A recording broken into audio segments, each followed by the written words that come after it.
So today we're going to be talking about what's going on in the world at the moment in terms of grain markets. And as we heard from James, in the UK we're set for a smaller than usual harvest. But globally, are world wheat stocks going up or down next season? And what might that mean for farmers in the UK? Sure. Well, the dry situation doesn't look to be over yet, and as I say, every additional day we have further reducing potential size of the harvest, not just in the UK, but also across the EU. Unfortunately, even about UK in isolation doesn't really mean that domestic prices can rise significantly higher than European prices once we're already at this import parity level, where we can import wheat at the same price. We can't rise much above that.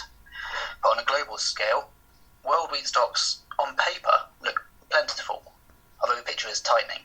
USDA in the last forecast went with a rather large 310 million tonne ending stocks for world, but this is looking increasingly optimistic and will indeed need trimming and some downward revisions. We've had reductions in Black Sea outlooks from April due to rather dry conditions, and these are just current production outlooks for Russia and also Ukraine as well. There's quite wide and varying predictions at the moment, especially for Ukraine, anywhere between sort of 23.3 million tonne crop up to a rather optimistic 28. And again, Russia, there's ranges, but I think on the whole we're going to be lower than what the USDA are forecasting. Okay. Especially all the way across the EU as well. We're seeing rather large yield reductions across France and most of Northern Europe. So I think really we're going to see quite large reductions on paper moving forward for this global end season stocks of wheat, and it'll just get gradually tighter, I think, because all these things are completely factored in. So overall, I think we can probably remove a fair bit from production outlook for 2021, and therefore we'll also have a tightening as well of this global ending stocks. But that's not to say prices can rise significantly. We've got a lot of maize in the world. The US is set to have a record harvest, and also there's concerns about consumption as well. We've just come off the back of a pandemic, or at least during pandemic, we're starting to be allowed out and increase our travel, but I don't think that really means that we'll see a huge uptick in consumption. So a little bit of an economic shock. People won't be travelling as much, people won't be purchasing as much. So I think we're going to see these demand curves as well. So although we've got yield cuts, we've got production cuts to wheat, I think we've got to be slightly mindful of the fact we're also going to have consumption cuts as well. And as of the 1st of January next year, 2021, the Brexit transition period will finally be over. And while we don't really know, maybe. Well, we hope, while we don't really know the ins and outs of it, what is that likely to do to grain prices first if we do agree a trade deal with the EU, and also if we don't? Sure, it all seems rather deja vu-like, doesn't it, really? I think we've been in this position before, looking at potential end of these Brexit transition periods happening over sort of December, January. There's a lot of uncertainty, as we say, and uncertainty isn't particularly great for prices. If we look at barley, we're going to have a large surplus again this year, fingers crossed. We actually have some decent spring barley yields, even though looking outside it's still very hot and very sunny, so it's going to be a fear of that expectation for a large crop, but we're still likely to have a fairly substantial exportable surplus, and our biggest export market has traditionally been Spain. If we do exit the EU and without a deal and face tariffs, this will become economically unviable to export to within the EU if we hit the full tariff wall. So this hard Brexit would require alternative markets such as North Africa, and this brings with it increased freight costs and also some tighter moisture spec concerns as well. I know we're going to come on to it in a bit, but also there's a few concerns as well at the moment about the implications of what's going to happen with Australia and China and that global trade picture. Think about it from wheat point of view. Wheat at the moment and to next year, we're looking at a deficit. So in terms of market access, it's not as important this year, but certainly longer term, there's still potential rather large risks to the exportable ability for UK fir wheat into the EU. But it's a bit of a catch-22. If we do get a good comprehensive deal, the pound has been under quite a lot of pressure recently, and there is the potential to have quite a bit of support for the pound. And the higher the pound rises relative to the euro, the lower our domestic prices are relative to European markets.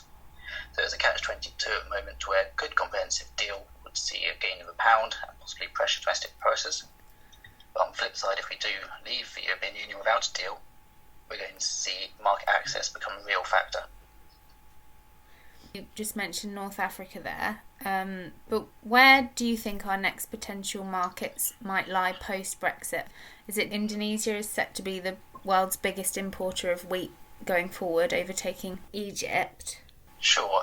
If we look at where post-potential Brexit markets lie, really we've got to look at the current situation now. And we all look at this on a pure economic rationale. We can't alter the UK's location in the world, so freight will continue to dictate a large amount of this. We aren't going to suddenly move the UK's location. There's still going to be economic barriers due to location and freight which are going to alter the cost of UK grains likely. So previous markets are mainly for barley. Essentially it's been Saudi, Tunisia and Morocco, and this will likely continue post-Brexit with added pressure of the fact that we could even lose European market access as well. In terms of wheat, yes, Indonesia, but again, it's competing against such large nations such as Russia and Ukraine in a Black Sea market, and it's a much further distance to travel as well, so it wouldn't be a particularly bullish view for UK grain prices. Bearing in mind that China has just banned Australian barley imports, is that likely to have a positive or negative impact on UK barley markets, bearing in mind we've got this much greater barley area here this year? Well, I mean, global economic and political tension is never particularly positive for grain markets and commodity markets in general. The current situation with Australia and China, if these trade barriers are long-lasting, then we are likely to see more Australian barley go into these North African markets. Australia's biggest market is China for their barley, and this will need to be exported somewhere, likely into North African markets, which will just compete even more with our own UK exportable surplus of barley moving forwards, especially if we, like I said, we can't access European markets. There will likely be a bit of a shift in what China purchases. It'll probably purchase more Black Sea barley, but at the moment with corn prices being so low, the likelihood is there'll likely be a bit more import of corn, certainly into China, to offset some of this barley situation. I suppose on the topic of trade and implications, at the moment we have to still look at US-China. It's been rumbling on for quite a while now, however the focus has now shifted to the situation in Hong Kong, as we know, and this will again put a bit of a sort of bearish negative tone to soybean markets and the oilseed market in general as well.